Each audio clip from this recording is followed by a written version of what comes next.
no governo federal, alguma situação envolvendo Minha Casa Minha Vida que poderia contribuir. Falar um pouco disso também. Deputado, bom dia, prazer recebê-lo aqui no Painel Diário. Bom dia, Rafael, bom dia, Carlos Antônio, Lucivan.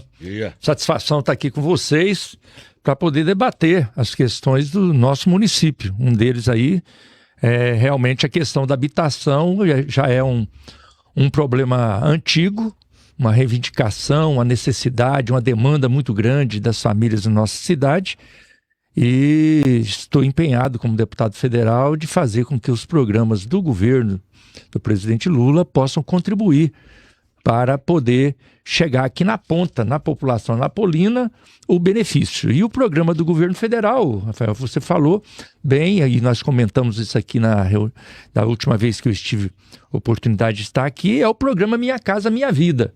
O programa Minha Casa Minha Vida não é um programa novo, é um programa que foi organizado e viabilizado no segundo governo do presidente Lula. E de lá para cá, milhões de famílias no Brasil tiveram acesso à sua casa própria. Houve um período onde a demanda de habitação aumentou, e não foi apenas em Anápolis, foi no Brasil inteiro. Foi justamente quando esse programa Minha Casa Minha Vida ele foi suspenso no governo federal passado. Eles acabaram com o programa Minha Casa Minha Vida, colocaram no lugar um programa chamado Casa Verde e Amarela, que não fez casa nem verde nem amarela, lugar nenhum. E agora, com o retorno do presidente Lula, ele retomou o programa Minha Casa Minha Vida, com o objetivo de, em 4 anos, construir pelo menos 2 milhões de moradias no país. Só até o final de 2025, então em 3 anos apenas, nós já chegamos a 3 milhões de moradia. Então, é um crescimento de 50% na expectativa. Então, o governo federal atingiu essa demanda. É claro que isso é feito, Rafael, em parceria com os governos do estado e em parceria também com governos municipais. Então, nos lugares onde a parceria se efetiva mais, avança até mais o projeto. Por isso que de 2 milhões de moradia previsto, subiu para 3, porque houve subsídio, houve contribuição de governos de estado e tudo. Aqui em Anápolis, nós estamos aquém daquilo que nós gostaríamos de ter. Nós temos aqui em Goiás, nós temos cidades como Aparecida de Goiânia, não vou falar nem de Goiânia, que é a capital, mas Aparecida de Goiânia, Rio Verde, Valparaíso, Lusiânia, são cidades onde conseguiram se fazer contratos em quantidade superior à cidade de Anápolis, porque os contratos são com a Caixa Econômica Federal, que é ela que faz a gestão do programa. Então, qual que é o meu trabalho aqui em Anápolis? Incentivar a administração municipal e incentivar a iniciativa privada também, porque os projetos também podem ser colocados na Caixa através das empresas que apresentam seus projetos, evidentemente, desde que atendam às exigências do governo federal daquilo que o programa prevê. Então, nesse sentido, este programa que a prefeitura está apresentando, está lançando, é muito importante. É um programa que nós estamos incentivando, mas é importante dizer que ele está dentro desse programa do governo federal, do programa Minha Casa Minha Vida, e que pode ter também o apoio do governo do estado e assim atingir e alcançar mais moradias. Mas o fato é que aqui em Anápolis nós estamos muito aquém daquilo que nós poderíamos atingir. Anápolis é uma cidade que nós poderíamos já estar com pelo menos 10 mil inscrições feitas no programa Minha Casa Minha Vida, seja qual nome que se der ao programa, que a prefeitura quiser fazer, apresentar a embalagem que quiser. Mas o programa é o programa do governo federal e nós poderíamos já ter aí uma quantidade bem superior. Mas o meu trabalho é incentivar e ajudar, inclusive, na Caixa Econômica Federal, para que esses projetos sejam liberados, porque o fato de inscrever, Rafael, o projeto na Caixa Econômica Federal não garante, porque tem que passar pela análise, tem que atender às exigências, depois essas famílias que estão sendo cadastradas precisam também fazer os seus, garantir a documentação, então tem tudo isso, e o meu trabalho é poder garantir que nós tenhamos cada vez mais moradias através do programa Minha Casa Minha Vida na cidade de Anápolis. Deputado, só para entendimento geral, vai ter aquelas casas a custo zero, chamado custo zero? Eu espero que tenha, Carlos Antônio. O problema é que, para isso, a prefeitura tem que ter a iniciativa e tem que ter uma parceria maior. Porque esse programa, por exemplo, que está sendo apresentado agora, ele é um programa que ele dialoga também com a iniciativa privada. Então, é um programa... Foi lançado agora? Isto, Então, ele é um programa que atende. Inclusive, o governo federal está incentivando, e é por isso que aumentou o número de habitações que estão sendo contratadas, porque tem para todos os níveis. Então, tem só para você ter uma ideia, Carlos Antônio, no programa Minha Casa Minha Vida, existe previsão, e nós aumentamos isso, teve que fazer uma lei, de poder ter subsídio até para quem ganha a renda familiar até R$13 mil. Por quê? Para atingir a classe média, que também precisa de moradia e que às vezes não tinha direito de entrar no programa Minha Casa Minha Vida. Então, nós conseguimos estender até R$13 mil. Agora, o que você pergunta é aquele que precisa do apoio 100% de ganhar a casa, porque ele não tem condição de pagar. Este é através do FAR, que é um fundo de arrendamento, e que aí a prefeitura precisa entrar com um subsídio maior. E é esse que nós incentivamos mais nos municípios. Aqui em Anápolis nós ainda não temos. Nós precisamos avançar. Já tem escrito lá na Caixa em análise, mas não está aprovado ainda. Mas esse pacote que foi feito, ele já é do faixa 2. Esse último que foi lançado é do faixa 2, que dentro do programa Minha Casa Minha Vida. E até aconteceu, a título de curiosidade, um evento, na verdade, de cadastramento das pessoas no último sábado, Rafael. E eu passei pelo local por volta de 8h30, quase 9 horas, lotada, cara, tanto de gente fazendo curva e vai. Quando eu voltei 11 horas não tinha mais ninguém. Sabe o que eu imagino que seja? É que as pessoas foram lá achando que seria essa da faixa 1, seria custo zero. Aí quando ela foi informada que não, que o senhor está aqui para comprar uma casa, o senhor não está aqui para ganhar uma casa. Tem que estar com o CPF limpinho. O senhor tem CPF limpo, o senhor não está no Serasa, não... Aí acho que foi esvaziando. Então aí tem a questão de jogada de marketing, né? O que é legítimo, a administração municipal faz a embalagem do programa que ele achar melhor para poder divulgar, mas o fato é que o programa que dá sustentação à moradia popular nos municípios brasileiros é o programa Minha Casa Minha Vida, que hoje ele está funcionando muito bem.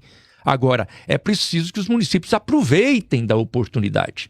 Então aproveite nas diversas faixas, principalmente naquela faixa da população mais carente, que não tem condição de fazer o financiamento. Que é o objetivo do programa. É claro, e até porque aqueles que têm condição de fazer o financiamento, eles têm condição de fazer diretamente na Caixa. Não havia necessidade daquilo, né? Não, direto na Caixa. É claro que marketing. É claro que a prefeitura ela pode criar situações melhores, mais acessíveis, ela pode entrar com subsídio, pode fazer uma parceria com o governo do estado e trazer mais uma outra parceria. Então isso tudo é legítimo. Agora, o que não não é ético, né? É esconder da onde que vem o recurso, da onde é que vem o programa, que é um programa do governo federal, o programa Minha Casa Minha Vida. Deputado, então, só para a gente sanar essa dúvida aqui, por hora, do faixa 1, a gente não tem nenhum projeto aprovado para Anápolis para atender essas famílias que estão em situação de mais extrema vulnerabilidade. Mas já temos programa inscrito na Caixa em análise. Do faixa 1? Já tem. O senhor saberia dizer em qual região? A prefeitura, ela fez... Não, eu não sei. A prefeitura fez várias inscrições. Algumas empresas também fizeram inscrições. Esses programas, esses projetos, eles estão em análise na Caixa Econômica Federal.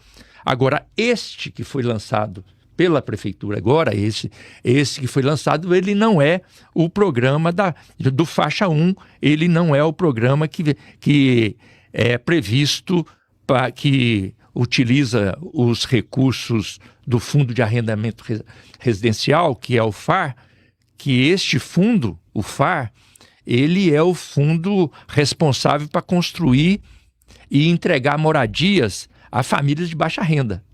Então, para entregar residência a família de baixa renda é através do FAR, que é este Fundo de Arrendamento Residencial.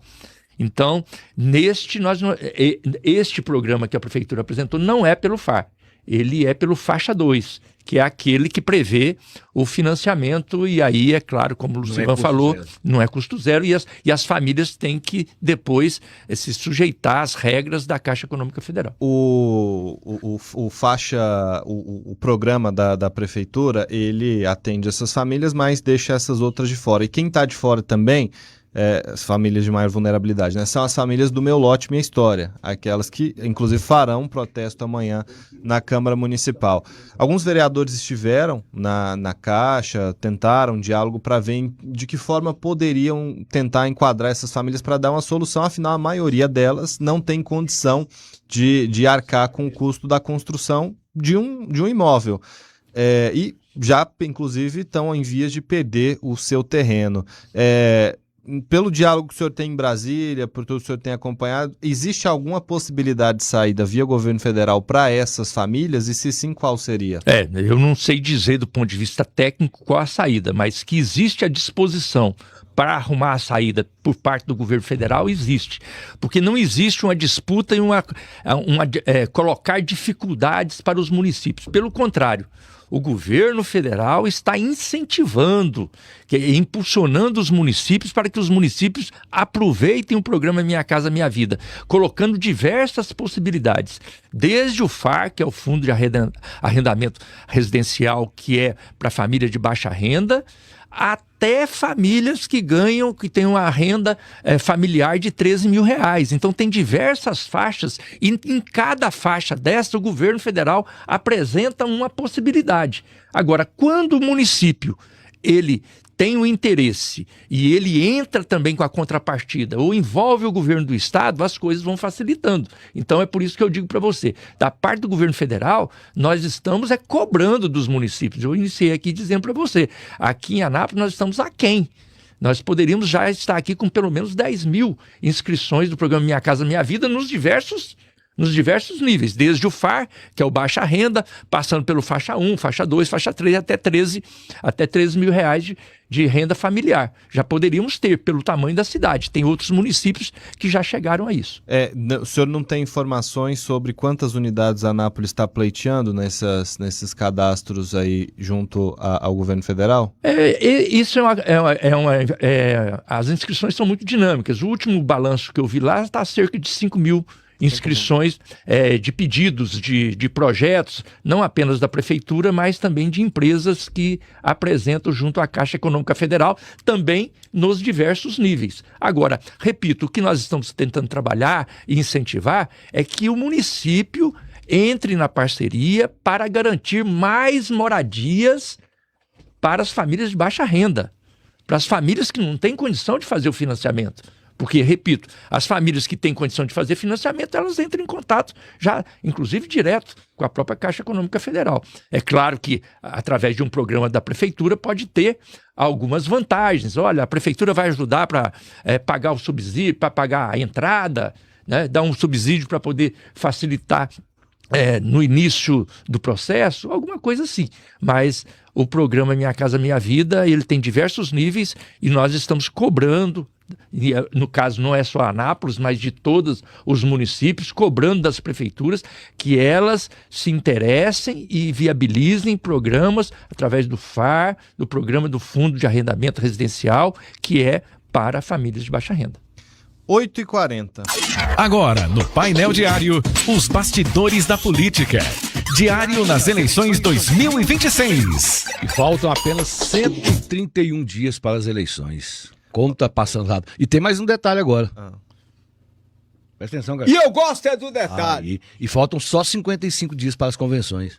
Tá certo. Convenções tá pertinho, 55 dias. Ontem teve um fato importante que envolve o PT. Houve uma reunião pela manhã em Goiânia, e posteriormente uma outra tarde. Pela manhã, membros do PDT, PSOL, Rede, além da Federação Brasil da Esperança estiveram reunidos no diretório do PT e fecharam uma aliança junto ao PT. E à tarde, a presidente estadual Adriana Corsi visitou a presidente estadual do PSB, Ava Santiago, para também fechar uma aliança. No entanto, numa reportagem do Jornal Popular hoje, diz, esses líderes partidários, do PDT, inclusive do PSOL também, dizem que não está fechada uma aliança para o governo do estado, uma corrida local, sim nacional.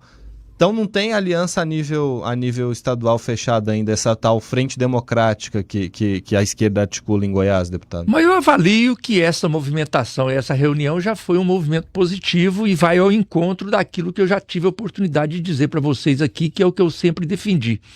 Que não tivéssemos uma candidatura, apenas uma candidatura do PT ou da Frente Brasil da Esperança, onde tem o PT, o PCdoB e o PV, mas que nós pudéssemos buscar um diálogo maior.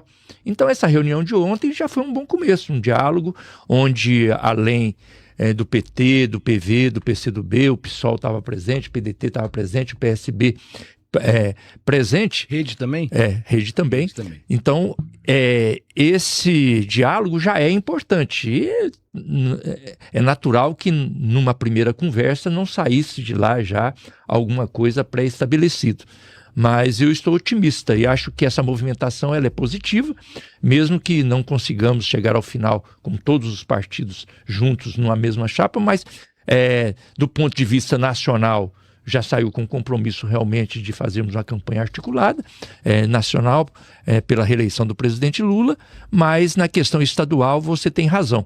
Aí o diálogo ainda vai aprofundar, mas eu vejo como um gesto positivo. Eu acho que este é o caminho que nós precisamos trabalhar para podermos ter uma candidatura, e eu sempre disse a vocês aqui, falei assim, não tenho dúvida nenhuma, teremos candidatura ao governo e queremos que essa candidatura ao governo não seja apenas do PT, seja uma candidatura que vá além do Partido dos Trabalhadores, inclusive com a possibilidade de nem ser do Partido dos Trabalhadores, mas sendo do Partido dos Trabalhadores, que represente um número maior de partidos. Deputado, o PT ele ganhou destaque sempre mirando o projeto maior, né?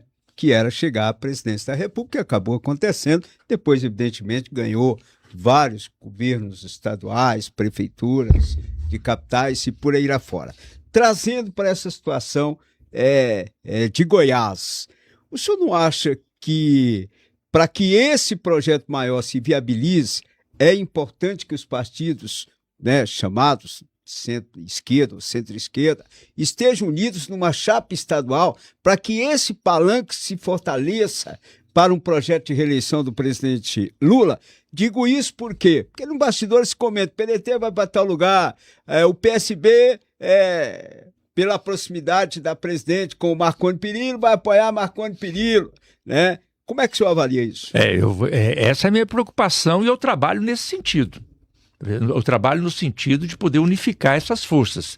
Claro que é um trabalho complexo. Tem interesses diversos, a realidade do Estado nem sempre é a mesma da realidade nacional, mas eu concordo com você e tenho trabalhado assim, no sentido de poder somar, e aí precisa ter capacidade de diálogo, ceder também politicamente, montar uma chapa majoritária, então como que podemos montar, garantir espaço para outros partidos. Então tudo isso é importante no sentido de tentar unificar. É um trabalho complexo, principalmente quando se faz mais às vésperas do processo das convenções, então não é muito fácil, mas eu vejo como muito positivo a reunião que aconteceu, o diálogo que foi aberto, e espero que tenha resultados positivos nesse sentido que você colocou. Deputado, o senhor já deixou bem claro que o senhor até apoia um nome, eventual nome para o governo do estado dessa frente que não seja do PT. O senhor entende que os demais membros dessa executiva estadual, a cúpula do partido em Goiás, tem esse entendimento majoritário de que o nome pode ser de fora do PT? Digo isso porque o PDT, o Carlos Lupe disse que poderia lançar um nome, tem a Cíntia Dias do PSOL, e eventualmente outros nomes que podem surgir do próprio PSB e de outros partidos que podem, no futuro, se unir a essa coligação. O senhor entende que existe esse sentimento majoritário? Existe. Eu acho que tem essa abertura. O problema é mais complexo, Rafael, é no sentido de também poder garantir uma chapa majoritária que seja competitiva. Não basta você fazer um gesto de oferecer a vaga para outro partido. Tem que ser para um nome que venha e possa representar a altura e cumprir o papel de não apenas fazer a disputa estadual, mas representar o projeto nacional. Então esse é o desafio. Agora, como que você chega ao final dessa equação? Com muito diálogo, né? Com paciência. E o primeiro passo foi esse que foi dado, de sentar à mesa para conversar. É evidente que cada um tem a sua opinião e não vai ser na primeira conversa que pode ter uma solução, mas eu espero que nós possamos avançar no sentido de chegarmos a uma chapa majoritária que represente, repito, aquilo que eu tenho falado há mais de ano, que não represente apenas o PT. Nós precisamos ampliar, nós precisamos dialogar com a sociedade. Então, uma chapa majoritária que possa dialogar com a sociedade no seu todo, mesmo que a candidatura seja do PT. Tem uma candidatura do PT, mas que as outras forças políticas se sentem representadas nessa candidatura. Do ponto de vista político, o PT tem um nome competitivo? Olha, a questão, hoje o PT tem condição de disputar a eleição. É claro que uma eleição do Estado, ela é uma eleição complexa, mas temos condição de ter uma candidatura. O nome da deputada Adriana Costa tem sido colocado de maneira presente, sempre nessas reuniões, e é um nome à altura para poder fazer o debate, tem preparo, tem condição de fazer o enfrentamento, está bem nas pesquisas, mesmo não se colocando como candidata, tem pontuado nas pesquisas. Então é um nome que eu veria do ponto de vista de competitividade, do ponto de vista de enfrentamento do processo no Estado, eu diria que seria o nome mais natural. Qual que é a questão que sempre eu coloquei lá atrás, há um ano atrás? É que a deputada Adriana Costa, ela é muito importante na nossa chapa de deputado federal, dentro do objetivo nosso de aumentar a nossa representação. Nós temos 2 deputados federais hoje. Na eleição passada, só tínhamos eu. Aí nós fizemos uma chapa para fazer 2, fizemos. Agora nós poderíamos fazer um esforço de fazer uma chapa para fazer 3. Agora, evidentemente, para fazer uma chapa para fazer 3, nós não podemos tirar da chapa ou o meu nome ou o nome da Adriana. Então esse, digamos que é o gargalo, é onde a reflexão que precisa ser feita. Mas do ponto de vista da disputa para governo, não tenho dúvida nenhuma que a deputada Adriana Costa tem condição de cumprir muito bem esse papel. E aí eu pergunto para o senhor, Flávio Faedo reúne todas essas atribuições na sua avaliação, que o senhor citou para ser candidato pelo PT? Não, de maneira nenhuma. Flávio Faedo é meu amigo, me apoiou em várias eleições, várias candidaturas minhas, uma pessoa querida, que eu tenho o maior apreço e que cumpre um papel muito importante no diálogo no agronegócio. É uma pessoa que apoia o Lula desde o início. Agora, daí a colocar o nome dele para ser candidato a governador, não tem sentido nenhum. Não é nem por falta de capacidade, é porque ele não tem nem essa intenção e nunca teve. Nunca teve. Então a primeira coisa para alguém ter condição de disputar uma eleição é a pessoa querer se dispor. E ele nunca se dispôs a ser candidato a nada. Imagina candidato a governador. Então isso aí, desde o primeiro momento, eu nunca levei em conta essa proposta e não acredito que ela prospere. Tá certo. Mais alguma pergunta? Gostaria que o senhor comentasse sobre essa questão do envolvimento de Flávio Bolsonaro com o Vorcaro. Olha, essa é a questão que a justiça, eu vou colocar isso na mão da justiça, Lucivan, porque é impressionante como o pessoal trabalhou o tempo todo tentando desviar a atenção da população e até querendo insinuar que teria ligações com o Partido dos Trabalhadores, com o presidente Lula. E agora as investigações colocam as evidências de cada vez mais proximidade da família Bolsonaro com o processo do Banco Master. Aliás, o Banco Master surgiu no governo Bolsonaro.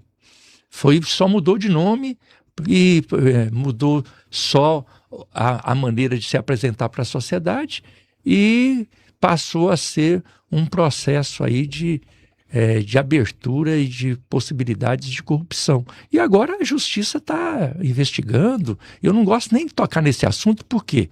Porque isso sempre foi usado na política para fazer a polarização, para fazer a guerra, o lado de cá contra o lado de lá. E aí um aponta o dedo para cá, o outro aponta o dedo para lá. E aí passa ninguém ter razão.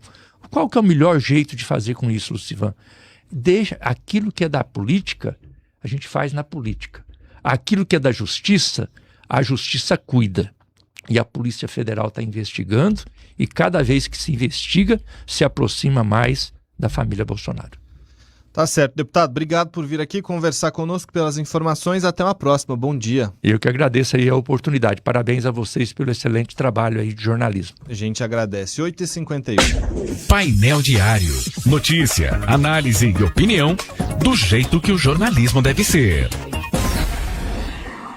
Ô Tomás, agora há pouco nós falamos da audiência, da manifestação que acontecerá amanhã no plenário Teotônio Vilela, a partir das 19 horas, daquelas pessoas que foram agraciadas com o Meu Lote Minha História, Carlos Antônio. Eles até prepararam uma faixa, olha para você ver que eles vão colocar amanhã lá no plenário da Câmara Municipal. Queremos nossas escrituras, contemplados do Meu Lote Minha História. Eles vão colocar essa faixa amanhã lá dentro do plenário. Vai ao encontro. Só faltou acrescentar ali longa, né? Minha história longa. Ah, é. É verdade. Meu lote, minha história longa. Isso, o que eles querem vai ao encontro do que propõe o vereador Ederson Lopes, que é entregar, de fato, efetivamente, os lotes a essas famílias. Agora tem que saber se o Ministério Público vai aceitar. Se vai aceitar e que tipo de arcabouço jurídico pode ser feito para evitar que essas famílias, se elas vão ser donas do lote, teoricamente, num primeiro momento, como o Carlos Antônio gosta de dizer no análise en passant, ela pode fazer o que ela quiser. Pode vender. Inclusive vender. Inclusive vender. Só que esses lotes estão em áreas públicas e por mais que